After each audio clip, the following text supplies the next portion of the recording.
اور وہ پرچم جس ہستی کے ہاتھ میں تھمایا گیا وہ حضرت حمزہ رضی اللہ عنہ تھے۔ وہ اس دستے کے امیر تھے اور ان کے ساتھ صرف 30 مسلمان مہاجرین تھے۔ ان کا مقصد ساحل سمندر کے قریب مکہ کے ایک بڑے تجارتی قافلے کا راستہ روکنا تھا، جس کی حفاظت کے لیے خود ابو جہل 300 جنگجوؤں کے ساتھ موجود تھا۔ دونوں لشکر آمنے سامنے ہوئے اور جنگ کے لیے صفیں باندھ لی گئیں۔ تلواریں میانوں سے نکلنے ہی والی تھیں کہ اچانک ایک شخص مجدی بن عمرو الجہنی، جو دونوں فریقوں کا حلیف تھا، بیچ میں آ گیا۔ اس نے فوراً مداخلت کی اور اپنی 2 ہجری میں آیا تاریخ کا وہ دن جب جنگ بدر میں حق اور باطل کا پہلا باقاعدہ اور فیصلہ کن ٹکراؤ ہوا۔ مکہ کے 1000 مکمل مسلح جنگجو اور ان کے سامنے صرف 313 مسلمان، جن کے پاس نہ پوری تلواریں تھیں، نہ گھوڑے اور نہ ہی زرہیں۔ جنگ کے قاعدے کے مطابق عام لڑائی سے پہلے مکہ کی فوج میں سے ان کے 3 سب سے مانے ہوئے اور خطرناک جنگجو سردار عتبہ، شیبہ اور ولید میدان میں نکلے اور مسلمانوں کو للکارا۔ یہ مکہ کے وہ سردار تھے جن کی تلواروں کا لوہا پورا عرب مانتا تھا۔ رسول اللہ صلی اللہ علیہ وسلم نے ان کے غرور کو توڑنے کے لیے مسلمانوں کی صفوں میں سے اپنے 3 شیروں کو میدان میں بھیجا۔ وہ 3 تھے حضرت علی رضی اللہ عنہ، حضرت عبیدہ رضی اللہ عنہ اور حضرت حمزہ رضی اللہ عنہ۔ اس دن حضرت حمزہ رضی اللہ عنہ نے اپنے سینے کی زرہ پر ایک شتر مرغ کا سفید پر لگایا ہوا تھا۔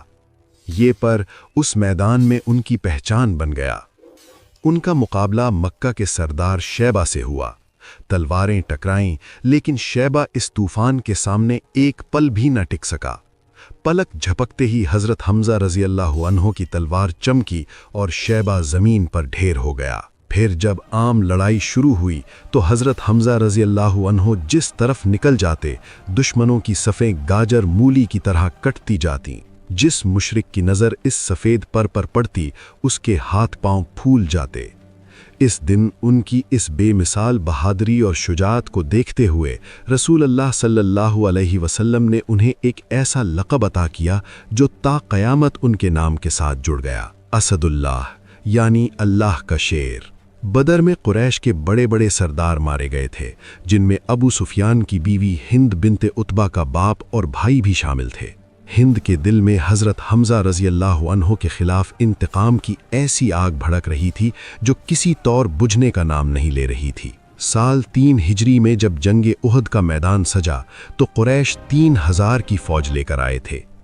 ہند نے اپنے ایک خاص غلام وحشی بن حرب کو ایک خاص مشن پر تیار کیا تھا۔ وحشی نیزہ بازی کا ماہر تھا، اس کا نشانہ کبھی خطا نہیں جاتا تھا۔ ہند نے اس سے وعدہ کیا کہ اگر تم نے جنگ میں حمزہ کو قتل کر دیا تو تم ہمیشہ کے لیے آزاد ہو اور میں تمہیں بے تحاشا سونا اور جواہرات دوں گی۔ جنگ احد شروع ہوئی اور اس جنگ میں حضرت حمزہ رضی اللہ عنہ کا جلال اپنے عروج پر تھا۔ انہوں نے اس دن اپنے دونوں ہاتھوں میں تلواریں تھامی ہوئی تھیں۔ وہ میدان میں ایسے لڑ رہے تھے جیسے کوئی تنہا فوج ہو۔ جو بھی ان کے راستے میں آتا وہ کٹ کر گر جاتا۔ مکہ کی فوج ان کے خوف سے پیچھے ہٹنے لگی تھی، لیکن وحشی عام لڑائی میں شامل نہیں تھا۔ وہ ایک چٹان اور درختوں کے پیچھے چھپ کر صرف اور صرف حضرت حمزہ کی طاق میں بیٹھا تھا۔ وہ موقع کا انتظار کر رہا تھا۔ حضرت حمزہ مسلسل لڑتے ہوئے انتہائی تھک چکے تھے اور وہ مشرکوں کی صفوں کو الٹتے ہوئے وحشی کی اس گھات کے قریب پہنچ گئے۔ ان کی نظریں سامنے کے دشمنوں پر تھیں اور وہ اس سازش سے بالکل بے خبر تھے۔ جیسے ہی وہ چٹان کے قریب سے گزرے، وحشی نے اپنا نیزہ پوری طاقت اور مہارت سے پھینکا۔ نیزہ فضا کو چیرتا ہوا آیا اور سیدھا حضرت حمزہ کے جسم میں پیوست ہو کر پار نکل گیا۔ یہ وہ وار تھا جس نے دنیا کے سب سے بہادر انسان کے قدموں کو لڑکھڑا دیا۔ حضرت حمزہ نے شدید زخمی حالت میں وحشی کی طرف بڑھنے کی کوشش کی، لیکن خون بہت زیادہ بہہ چکا تھا اور وہ زمین پر گر گئے۔ اور یوں اللہ کا یہ عظیم شیر ہمیشہ کے لیے اپنے خالق حقیقی سے جا ملا۔